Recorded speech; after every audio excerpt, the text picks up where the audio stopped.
बेकरार दिल इस तरह मिले जिस तरह कभी जाओ न कहो जान मुझे जान कहाँ रहती है सदा।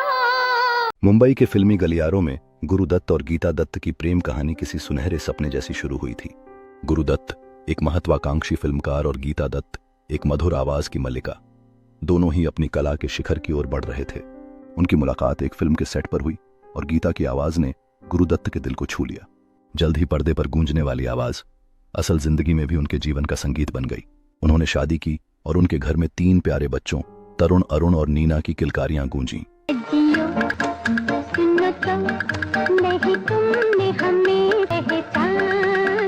शुरुआती दिन खुशियों से भरे थे। गीता दत्त की आवाज गुरुदत्त की कई फिल्मों की सफलता का अभिन्न हिस्सा बनी। लेकिन जैसे जैसे गुरुदत्त का करियर ऊंचाइयों को छूता गया, उनका काम के प्रति समर्पण बढ़ता गया। वे अपनी फिल्मों में इतने तल्लीन हो जाते थे कि घर और परिवार के लिए उनके पास कम ही समय बचता था। गीता दत्त, जो कभी एक लोकप्रिय पार्श्व गायिका थीं, धीरे धीरे खुद को अकेला महसूस करने लगीं। मुझे बता दे तू किस पे आ गया है, वो कौन है जो आकर ख्वाबों पे छा गया है। उन्हें लगने लगा कि उनके पति का सारा ध्यान सिर्फ काम पर है और उनके लिए वक्त नहीं है। इसी दौरान गुरुदत्त की जिंदगी में एक नई अभिनेत्री वहीदा रहमान आई। उनकी प्रतिभा और सुंदरता ने गुरुदत्त को आकर्षित किया।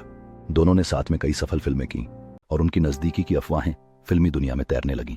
इन अफवाहों ने गीता दत्त के दिल को बुरी तरह तोड़ दिया। उन्हें लगने लगा कि उनका घर टूट रहा है और उनके पति उनसे दूर हो रहे हैं। गुरुदत्त और गीता दत्त दोनों ही मजबूत व्यक्तित्व वाले थे।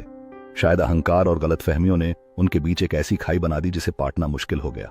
साजन के मन में समाए, अपने साजन के मन में माई रे, सुंदर मुखड़ा बाल खनेरी हो। गीता दत्त को यह भी दुख था कि गुरुदत्त चाहते थे कि वह सिर्फ उनकी फिल्मों के लिए गाएं, जिससे उनके अपने करियर की संभावनाएं सीमित हो गईं। एक सफल गायिका होने के नाते यह बंधन उन्हें अंदर ही अंदर कचोटता रहा। धीरे धीरे उनके रिश्ते में कड़वाहट घुलती गई, संवाद कम हो गया और दूरियां बढ़ने लगीं। दोनों ने ही शायद अपनी तकलीफों से निपटने के लिए शराब का सहारा लेना शुरू कर दिया, जिसने स्थिति को और भी बदतर बना दिया। शराब ने उनके बीच झगड़ों और मनमुटाव को और बढ़ाया। आखिरकार वह समय आ गया जब गुरुदत्त और गीता दत्त ने अलग रहने का फैसला कर लिया। एक समय का खूबसूरत जोड़ा अब अलग अलग राहों पर चल रहा था। उनके बच्चों ने एक ऐसा माहौल देखा जिसमें प्यार और अपनापन कम होता जा रहा था।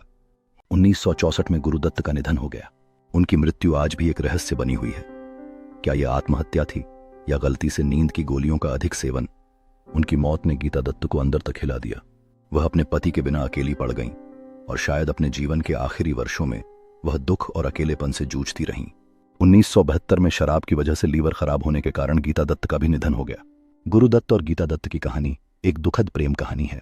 यह कहानी दिखाती है कि कैसे प्रतिभा, सफलता और बाहरी दबाव एक खूबसूरत रिश्ते को भी तोड़ सकते हैं और कैसे गलतफहमियां और संवाद की कमी 2 प्यार करने वाले लोगों को अलग कर सकती है। उनकी कहानी आज भी याद की जाती है, एक चेतावनी के तौर पर कि रिश्तों को संजोना और समझना कितना जरूरी है। दोस्तों, अगर वीडियो पसंद आए तो लाइक, शेयर, कमेंट और चैनल को सब्सक्राइब जरूर करें। धन्यवाद।